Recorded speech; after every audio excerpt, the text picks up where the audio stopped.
guys, it's me, Ross Baladan, and welcome to my YouTube channel. So for today's video, tuturuan ko kayo on how to manage your finances. So before I discuss that kind of, you know, kung bago ka lang sa YouTube channel na to, mag-subscribe na and hit the notification bell para lagi kang updated. So, first tips on how to manage your finances is, especially when you're a student, so kailangan mong magtipid. And kung mas kinakailangan, skip those things that are not necessarily important, 'di ba? Kasi mapapagastos ka lang. Hindi mo masasanay ang sarili mo kung kahit bagay na hindi naman gano'n kahalaga is binibili mo or pinagagastusan mo. So, uh, always choose the things you want and between the things that you want and the things that you need. So, alam naman natin ang difference between wants and needs, 'di ba? So, for that kind of situation, dapat alam natin how to save money and how to spending it on the right way. So, especially when you are student, 'di ba? Kasi hindi naman hinihingi ng magulang natin yung pera na binibigay sa atin para gastusin lang natin sa mga hindi gano'n kahalagang bagay. Unahin natin yung mas kakailanganin natin sa ngayon kaysa do'n sa mga bagay na gusto lang natin. So, first tips on how to manage your finances is avoid spending on a trivial things, 'di ba? Just like what I said before na kailangan unahin natin yung mga bagay na hindi naman gano'n, unahin natin yung mga bagay na mas kakailangan natin bilang estudyante. So, 'di ba? Kung maalam tayong magtipid ng pera or mag-save ng money, ah, 'pag dumating yung araw na kakailanganin natin ng pera para sa biglaang mga bayarin sa school or mga bilihin, gano'n, meron tayong makukuha. Hindi tayo agad-agad basta hihingi sa magulang natin kasi hindi naman gano'n kadali na 'pag sinabi nating mapahingi ng pera, bibigay agad sila kasi ganyan, ganyan. So, minsan dadakdak pa yan, magsasalita pa yan ng kung ano-ano, tapos tayo 'di ba magtatampo, tapos isipin wag na lang mag-aral, wag gano'n. Kasi hindi din naman talaga nila hinihingi lang yung pera, pinaghihirapan din nila yun. So, dapat tayo, ramdam natin yung hirap nila para yung, yung mga bagay na simpleng bagay lang naman na wag magtipid ka, yung bang, wag mo nang unahin yung mga bagay na hindi naman talaga ganun kaimportante sa'yo. Mas uunahin mo dapat yung pagkain mo, ganun. Kasi, mas makakabuti yun. Hindi ka lang makakatipid or hindi ka lang matututo mag-save ng money. Kumbaga matuturuan mo yung sarili mo kung paano magtipid, 'di ba? Habang bata ka pa, maalam ka na. So, kasi pag dumating yung time na magkaroon ka ng trabaho, ganun, tas hindi ka maalam magtipid, useless yung trabaho mo eh. Kung wala kang maiipon, wala kang ano, ng mai-invest na kahit na ano dun sa pinaghirapan mo. Ang sakit namang isipin na yung naghirap ka buong buhay mo tas hindi mo makikita kung ano yung naging bunga ng paghihirap mo. So, as long as kaya nating magtipid or umiwas sa mga bagay na hindi naman talaga ganun kaimportante sa buhay natin, iwasan na natin. The second one is save at least 60% or 40% of your allowance. 'Di ba? Kung estudyante ka, binigyan ka ng magulang mo ng 500 pesos. Allowance mo yun for 1 week. So, ikaw, kung maalam kang magtipid, kung maalam kang ipagkasya yun for 1 week, kayang-kaya mo yun. Kahit 100 pesos lang itabi mo doon, yung 400, kayang-kaya mo yun. Kung hindi ka ganun ka, kaluho sa sarili mo na, yung 500, ginawa mo lang for 1 day. Kung marunong kang magtipid, kung marunong kang mag-budget ng pera mo, baka hindi lang siya aabot ng 1 week kung maalam kang mag-budget.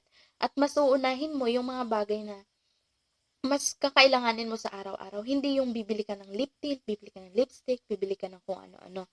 'Di ba? Isipin natin yung mga bagay na mas alam natin na anytime pwedeng mangyari. Tulad ng estudyante ka, syempre, hindi may iiwasan sa school yung biglaang bayarin, yung magpapa-Xerox ka, hindi natin maiiwasan yun. So, as long as kaya mo na maipagkasya yung pera mo for 1 week, try mo din mag-save at least 40%. At kung ano ka naman, kung nagtatrabaho ka naman, iwasan mo yung mangutang.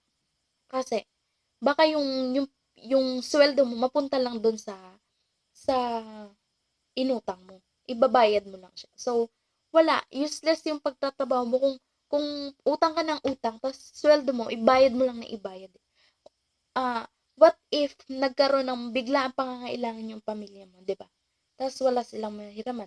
Tapos ikaw lang yung may magandang trabaho sa inyo. So, 'di ba? Ikaw lang yung aasahan.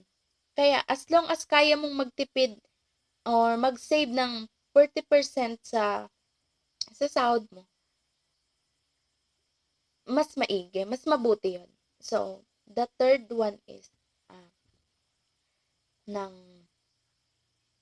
ano 'yun? Make a list or try to do ayun na nga. Nag-isip pa.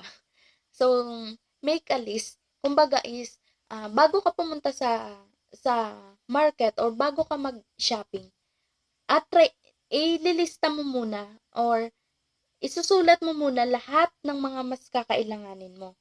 Kumbaga is ah, kumbaga is i-estimate mo lahat ng price ng kailangan mong bilhin at ano ba 'yan? At magdala ka lang ng exact money or exact amount do'n sa exact estimated price mo. 'Wag kang magdala ng sobrang pera kasi even 1 piso kailangan nating i-save 'yan. Malaking tulong 'yan. Yung yung makamura ka lang ng piso sa isang bilihin parang sobrang sobrang ano na 'yun, sobrang thankful na tayo do'n na minsan 'di ba, nagiging wise tayong mamimili kasi mas iintayin natin o aantayin natin yung bagay na mag-sale bago natin sila bilhin. Gano'n tayo, eh. Kumbaga ay, gusto ko yung isang bagay na 'yan. Aantayin mo muna siya kung kailan siya mag-sale bago mo siya bibilhin. Gano'n tayong mga mamili minsan. Tapos kung, iwasan din natin yung tawag dito, yung, just like what I said before na magdala lang tayo ng eksaktong pera. Kasi once na nagdala talaga tayo ng sobrang pera, hindi natin maiiwasan, mapapadampo tayo sa mga bagay na hindi naman gano'n kaimportante, hindi naman gano'n natin kailangan. Kumbaga, ay gusto ko lang 'to, sige na nga ito na nga ang bibilhin ko. So, iwasan natin yung mga gano'n. So, kasi mahalaga sa buhay natin yung maalam tayong mag-save ng money. Lalo na sa panahon ngayon na halos halos hindi na kung tutuusin parang halos barya na lang yung 1,000 pesos na halos yung piso medyo binabalewala na. Pero kung iisipin, mahalaga yun sa bawat bibili natin na may masi-save tayong 5 pesos or ilan. Mahalaga na may masi-save tayo kahit pa ilan-ilan. Kasi pag yun dumami, 'di ba? Hindi lang siya 5 pesos kung maalam tayo magtipid. So as long as kaya nating um isaalang-alang o i-sacrifice yung mga bagay na gusto natin sa mas kailangan natin, gawin natin hangga't maaga pa. Kasi once na tayo magkaroon ng trabaho, tapos hindi tayo maalam mag-save, 'di ba? Just like what I said before na mahirap yung trabaho ka ng trabaho tapos wala ka namang nasi-save. Lalo't 'pag sa'yo pa umaasa yung mga ate mo, yung pamilya mo, 'di ba? Yung mga kapatid mo na hindi naman stable yung trabaho. So, hangga't kaya susubukan natin. Kasi masarap sa feeling na nakakatulong ka na tapos habang nakakatulong ka sa pamilya mo, nagse-save ka para naman sa gusto mo or sa investment mo or para sa future mo. Hindi yung 100% ibibigay mo dun sa pamilya mo. What if dumating yung time na magkaroon ka ng sariling pamilya? So, hangga't maaari, dapat i-practice mo na kung paano ang mag-save ng money. So, kailangan maging ano tayo, maging matalino or marunong to to manage our finances or kumapit ng pera sa tama. Hindi yung basta na lang tayo gastos ng gastos, di ba? Kasi darating at darating yung time na magkakaroon man ng kasi hindi naman talaga natin hinihingi yung mga problema na yan. Kusang dumarating yan. So, darating at darating yun na kakailanganin natin ng pera tapos wala tayong makakapitan. So, as long as kaya natin or marunong tayo or naiiwasan naman natin yung mga hindi naman ganun kahalaga or kaimportanteng bagay, gawin natin. Kasi, nang hindi tayo magiging matagumpay sa buhay kung magastos tayong tao. Dapat maalam din tayong kumapit sa tama ng pera. Dahil hindi habang panahon, mura ang halaga ng pera. Kumbaga sa panahon ngayon halos umiikot na ang lahat or kumbaga is konting-kunti na lang isasamban ng tao yung pera. So, hindi naman sa hinihingi natin yung ganong situation. Pero, dapat, ready tayo sa nangyayari. Lalo na ngayon, di ba? Nang may pinagdadaanan tayo na halos lahat, lack of financials, lack of stable job. So, yung iba umaasa sa government assistance. So, parang nalulubog na yung lahat sa utang, nawawala na ng pag-asa. Kasi, nung time na halos meron sila, gastos lang sila ng gastos, ganun. Tapos, nung dumating itong panahon, halos kalimitan sa mga pamilyang apektado is yung walang-wala talaga. So, isa na rin ako doon kasi hindi naman ako mayaman.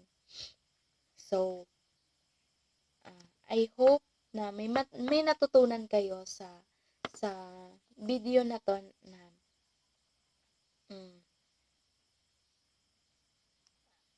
hindi naman ganun kaganda yung tips.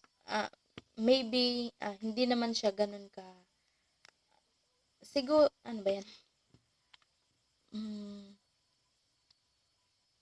So yun. Hindi ko na alam yung sasabihin ko. So, that's all.